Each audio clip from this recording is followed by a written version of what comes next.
அனைவருக்கும் வணக்கம். நம்ம இந்த பதிவுல ஜாதகம் ஏன் பார்க்கணும், எப்ப பார்க்கணும், எப்பலாம் பார்க்கக்கூடாது அப்படிங்கிற ஒரு டாபிக்க பத்தி தான் நம்ம பார்க்க போறோம். இப்ப இந்த ஜாதகம் பார்க்கிறது அப்படிங்கிறது ஒரு டிஃபரண்டான ட்ரெடிஷனாவே மாறி போச்சு. சின்ன சின்ன விஷயத்துக்குலாம் இப்ப ஜாதகத்த தூக்கிட்டு அலைய ஆரம்பிச்சுட்டாங்க. ஆகவே இந்த ஜாதகத்தை எதுக்காக பார்க்கணும், எப்போலாம் பார்க்கிறத அவாய்ட் பண்றது நல்லது, எப்போலாம் பார்க்கணும் அப்படிங்கிற ஒரு சின்ன கிளாரிஃபிகேஷன் இந்த வீடியோ பதிவுல இருக்கும். வீடியோ ஸ்டார்ட் பண்றதுக்கு முன்னாடி நீங்க நம்ம சேனலை சப்ஸ்கிரைப் பண்ணாம இருந்தீங்கன்னா மறக்காம சப்ஸ்கிரைப் பண்ணிக்கோங்க. அப்படியே பக்கத்துல இருக்க பெல் சிம்பலை கிளிக் பண்ணிக்கோங்க. அப்பதான் நாங்க போற இது போல பயனுள்ள பதிவுகள் உங்களுக்கு உடனுக்குடனே நோட்டிபிகேஷனாக கிடைக்கும். முதல்ல நம்ம இந்த மெயினான கான்செப்டுக்குள்ள போறதுக்கு முன்னாடி ஜாதகம் அப்படின்னா என்ன அப்படிங்கறத ஒரு சிம்பிளா நம்ம பார்க்கலாம். ஜாதகம்னா என்ன அப்படின்னு கேட்டோம்னா நிறைய பேர் சொல்லுவாங்க, ஜாதகம்னா ஒரு கட்டம் இருக்கும், அதுல கிரகங்கள் இருக்கும், அந்த கிரகங்களை பார்த்து நம்முடைய எதிர்காலத்தை ப்ரெடிக்ட் பண்ணுவாங்க, அதுக்கு பேரு தான் ஜாதகம் அப்படின்னு சொல்லுவாங்க நிறைய பேர். ஸோ பேசிக்கான மாறல் அதுதான். ஆனா ஜாதகம் அப்படிங்கிறது நம்முடைய பூர்வ புண்ணிய கணக்கு அப்படின்னு பேரு. ஜாதகத்தோட உண்மையான அர்த்தம் நம்முடைய பூர்வ புண்ணிய கணக்கு,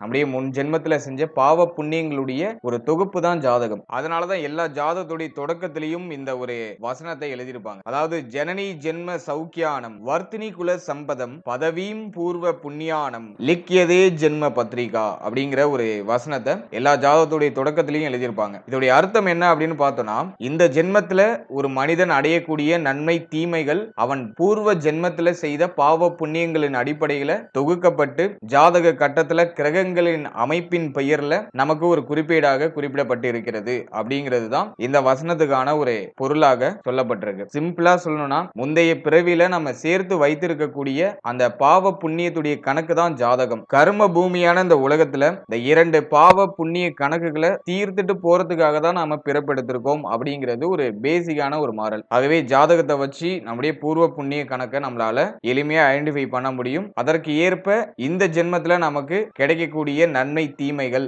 அப்படிங்கிறது இந்த ஜாதகத்தின் மூலமா நம்மளால அறிஞ்சிக்க முடியும். ஓகே, இப்போ ஜாதகத்தை ஏன் பார்க்கணும், எப்போ பார்க்கணும், எப்போ பார்க்க கூடாது அப்படிங்கிற ஒரு சின்ன ஒரு கிளியாரிட்டியை நம்ம பார்க்கலாம். இந்த ஜாதகம் அப்படிங்கிறது நம்முடைய பூர்வ புண்ணிய கணக்கு அப்படின்னு சொல்லியிருந்தோம். இந்த பூர்வ புண்ணிய கணக்கை நம்ம ஒரு தடவை நல்லா கிளியரா நம்ம செக் பண்ணிக்கிறது ரொம்ப நல்லது. வாழ்க்கையில ஒரு முறையாச்சும் ஜாதகத்தை பார்த்து நம்முடைய அமைப்புகள்லாம் எப்படி இருக்கு அப்படிங்கிறத ஒரு வாட்டி நல்லா கிளியரா செக் பண்ணிக்கிறது நல்லது. அப்படி ஜாதக அமைப்புகளுக்கு ஏற்ப நம்முடைய வாழ்க்கை நடைமுறைகளை நமக்கு ஏற்றார் போல நம்மளால மாத்திக்க முடியும். நம்முடைய பூர்வ புண்ணிய கணக்குல என்னெல்லாம் நிறைய இருக்கு, என்னெல்லாம் குறை இருக்கு அப்படிங்கறத நம்ம தெரிஞ்சுக்கிட்டா மட்டுமே அதை நம்மளால சரி செய்ய முடியும். அதாவது நம்முடைய வங்கி கணக்குல எவ்வளவு பணம் இருக்கு அப்படின்னு தெரிஞ்சாதான் நம்முடைய நிதி நிலைமையை நம்மளால சரியாக நிர்வகிக்கவே முடியும். அதே மாதிரி தான் ஒரு திட்டமிடுதல் அப்படிங்கிறதுக்கு ஜாதகம் பார்த்து செயல்படுதல் அப்படிங்கிறது ரொம்ப ஒரு முக்கியமான விஷயமா இருக்கு. எந்த ஒரு விஷயத்தையும் நம்ம புரிஞ்சுக்கிட்டா மட்டும்தான் அதை பயன்படுத்தவே முடியும். அதுக்கு விதி மட்டும் விதிவிலக்கா ஆகிட முடியாது. ஆகவே நம்மளுடைய விதி எப்படி இருக்கு அப்படிங்கிறது நம்ம தெரிஞ்சுக்கிட்டா மட்டும்தான் அதுக்கான ஆக்ஷன்ஸ் நம்மளால பண்ண முடியும். ஆகவே நம்மளுடைய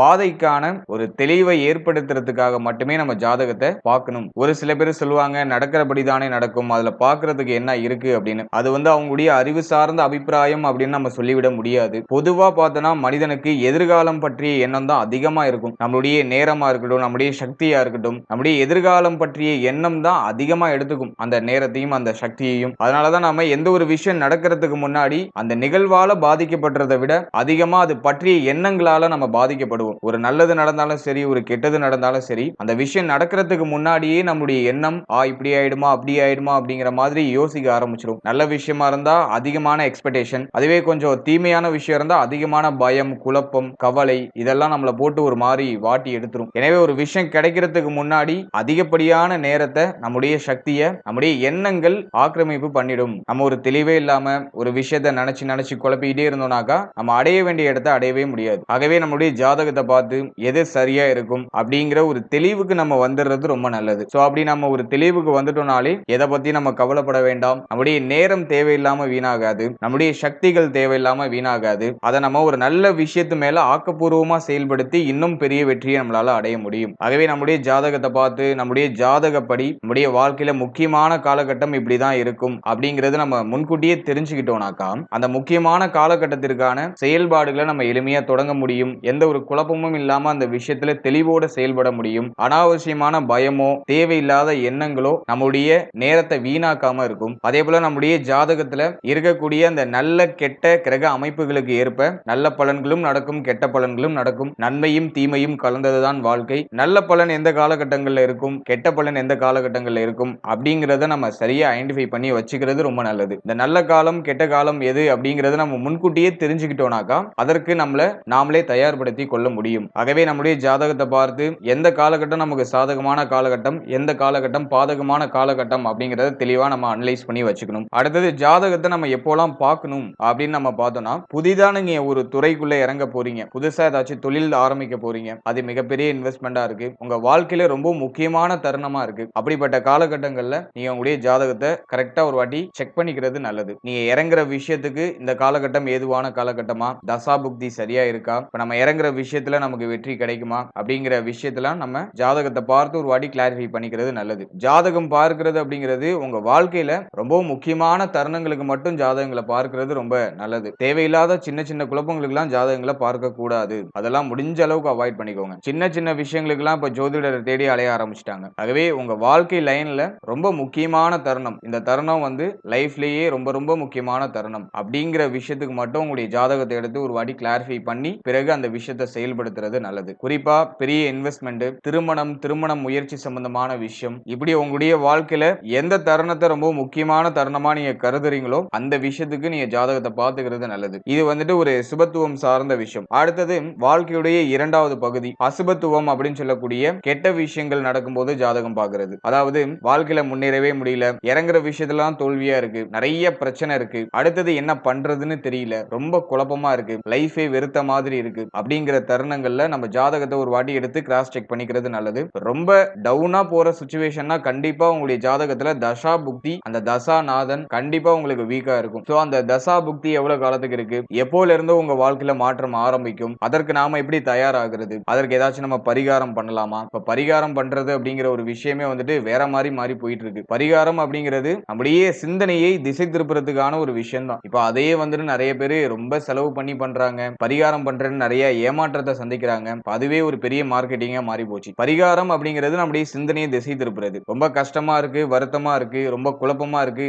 அந்த காலகட்டங்கள்ல அந்த பிரச்சனையை தாண்டி நம்மளால எதுவுமே யோசிக்க முடியாது. அப்போ வந்து நம்ம சிந்தனையை திசை திருப்பி பரிகாரம் அப்படிங்கிற ஒரு விஷயத்தை உள்புகுத்தணும்னாக்கா அந்த பரிகாரம் செய்யும் போது நம்மள அறியாமலே நமக்குள்ள ஒரு புதிய தன்னம்பிக்கை பிறக்கும், ஒரு நம்பிக்கை பிறக்கும். ஓகே, நம்ம பரிகாரம் செஞ்சிட்டோம், இதுக்கப்புறம் நமக்கு ஒரு நடக்க போற விஷயங்கள்லாம் நன்மையாக நடக்கும் அப்படிங்கிற ஒரு நம்பிக்கை பிறக்கும். அந்த நம்பிக்கை தான் உங்க வாழ்க்கையை மாற்றக்கூடிய ஒரு விஷயம். நீங்க செய்யற பரிகாரம் வந்து உங்களுடைய வாழ்க்கையை மாற்றாது. உங்களுக்குள்ள அந்த பரிகாரம் பண்ணதுக்கு அப்புறம் ஒரு நம்பிக்கை வரும், அந்த நம்பிக்கை தான் உங்க வாழ்க்கையை மாற்றும். இதனா கேட்கறதுக்கு சிம்பிளா இருக்கும், சாமானியனால அந்த நம்பிக்கையை இயற்கையா நம்முடைய மனதுக்குள்ள கொண்டு வர முடியாது. அதுக்காக பரிகாரம் அப்படிங்கிற ஒரு கண் துடைப்பு ஒரு விஷயத்தை வச்சு அந்த விஷயத்தின் மூலமா நம்ம டிஃபால்ட்டா நமக்குள்ள அந்த பாசிட்டிவான வைப்ரேஷனை கொண்டு வருவோம். அந்த பரிகாரம் வந்து ரொம்ப பெருசா பண்ணணும், அப்படி பண்ணணும், இப்படி பண்ணணும் அந்த கதையே வேண்டாம். ரொம்ப சிம்பிளா பண்ணலாம். எதிர்காலத்துக்கு பயன்படுற மாதிரி மரங்கள் நடலாம், தான தர்மங்கள் செய்யலாம். அந்த தான தர்மங்கள் ரொம்ப பெருசா பண்ணணும் கூட அவசியம் இல்லை. ஒருவேளை உங்க கையால சமைச்சு ரொம்ப பசியோடு இருக்கிறவங்களுக்கு வயிறார உணவு போட்டீங்கன்னா அது ஒரு பெரிய பரிகாரம். இந்த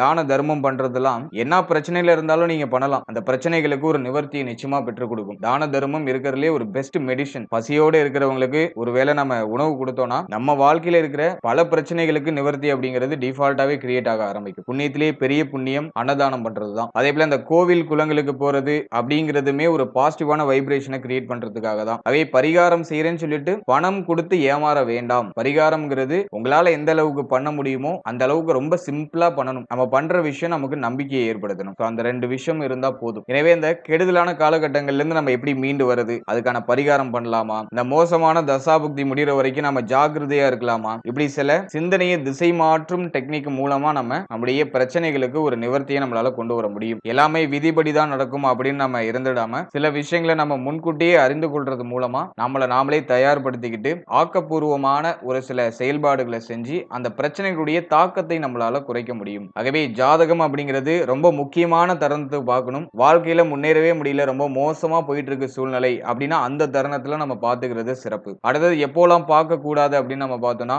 ஜாதகம் அப்படிங்கிறது நம்முடைய வாழ்க்கை பாதைக்கான ஒரு நல்ல வரைபடம் மட்டும்தான். ஆனா அந்த வரைபடத்தையே அடிக்கடி பார்த்துக்கிட்டே இருக்கிறது நிச்சயமா அந்த பயணத்துக்கு ஒரு தடையாக இருக்கும். நம்ம வந்துட்டு ஒரு சிறந்த ஜோதிடரை தேர்ந்தெடுத்து அந்த ஜோதிடத்தை நம்ம பலன் பார்த்தோம்னாக்கா நம்முடைய ஒட்டுமொத்த வாழ்க்கையுடைய போக்கு தெளிவா நமக்கு தெரியும், அவர்கள் மூலமா நமக்கு தெரிய வந்துரும். மேலும் அதன்படி நம்முடைய வாழ்க்கை பயணத்தை நம்ம தொடரலாம். பயணத்துல ஒரு கட்டத்துல போற பாதை சரியா அப்படி இல்லைன்னா பாதை என்னவோ போல போயிட்டு இருக்கு அப்படிங்கிற அந்த ஒரு சந்தேகம் வரும்போது மட்டும் ஜாதகத்தை எடுத்து பார்த்துக்கிறது நல்லது. அதே போல ஆல்ரெடி பார்த்த விஷயத்தை இன்னும் ஆழமா போய் பார்க்கிறது சிறப்பு. அதற்கு ஏற்றார் போல நம்மளுடைய அந்த போக்கை நம்ம மாற்றிக்கணும் அப்படின்னாக்கா அதை மாத்தி நம்ம பயணிக்கிறது நல்லது. அந்த அளவில் மட்டும் நம்ம அந்த ஜாதகத்தை பயன்படுத்தினா போதும். தினமும் ஜாதகப்படி தான் செயல்படுவேன், எப்போதும் ஜாதகத்தை கையிலேயே வச்சுக்கிட்டு அலையிறது, தினமும் ஜோதிடரை தேடி அலையிறது, எப்படிலாம் இருக்கக்கூடாது. வரைபடத்தையே நம்ம பார்த்துட்டு இருந்தோம்னா நம்ம எப்ப வாழ்றது? ஒவ்வொரு செயலையும் ஜாதகத்தை பார்த்து தான் தீர்மானிப்பேன் அப்படிங்கிறது வந்துட்டு ஒரு புத்திசாலித்தனம் கிடையாது. அதே போல முக்கியம் இல்லாத சின்ன சின்ன விஷயங்களுக்கு ஜாதகத்துடைய துணையை தேடுறதும் உங்களுடைய தன்னம்பிக்கையை டோட்டலா குறைக்கிறதுக்கான ஒரு வழிவகையை தவிர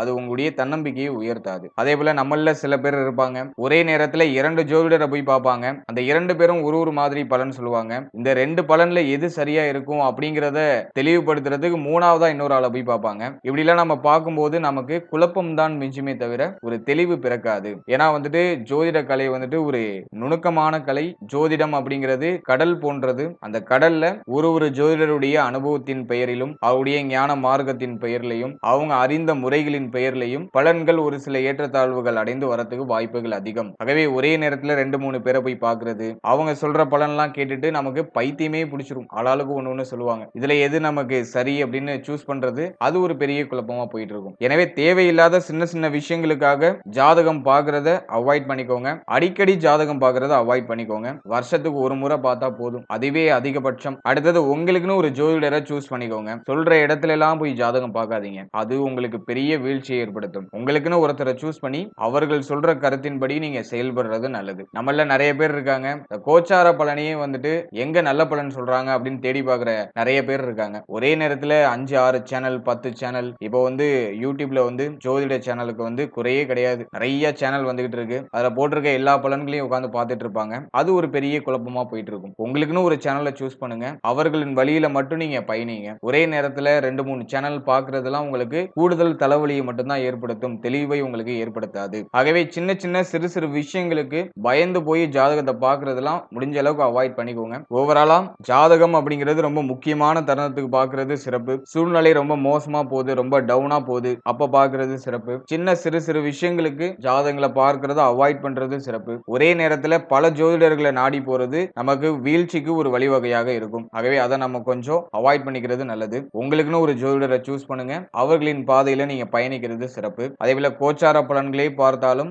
உங்களுக்கு எந்த சேனல் பிடிச்சிருக்கோ, எந்த சேனல் உங்களுக்கு கரெக்டா இருக்குன்னு தோணுதோ அந்த சேனலை மட்டும் ஃபாலோ பண்ணுங்க. ஒரே நேரத்துல 4-5 வீடியோ அதர்வைஸான வீடியோஸ் எதுவும் பார்க்காதீங்க. அதெல்லாம் முடிஞ்ச அளவுக்கு அவாய்ட் பண்ணிக்கோங்க. உங்களுடைய நேரத்தை வீணடிக்கும். அதே போல நம்மளுடைய ஜாதகத்தை தெளிவா பார்த்து நம்முடைய வாழ்க்கையுடைய போக்கு எப்படி இருக்கும், எப்போலாம் நல்ல காலம், எப்போலாம் நமக்கு சரியில்லாத காலம் அப்படிங்கறத ஒரு வாட்டி கிளாரிஃபை பண்ணி வச்சுக்கிறதுக்கு ட்ரை பண்ணுங்க. அது நமக்கு கூடுதல் தன்னம்பிக்கையை ஏற்படுத்தி கொடுக்கும். நல்ல காலகட்டங்கள்ல தேவையில்லாத சிந்தனை நம்ம அவாய்ட் பண்ணிட்டு ஒரு தன்னம்பிக்கையோட நம்மளால வீர நடை போட முடியும். அதே சரியில்லாத காலகட்டங்கள்ல அகலக்கால் வைக்காம நமக்கு வரக்கூடிய பாதகங்களை நம்மளால குறைக்க முடியும். இந்த ஒரு கான்செப்டுக்காக தெளிவா உங்களுடைய ஜாதகத்தை பார்த்து ஒரு வாட்டி கிளாரிஃபை பண்ணி வச்சுக்கிறது சிறப்பு. And finally very limited time. So be cool, stay happy, stay healthy and enjoy. வாழ்த்துக்கள்.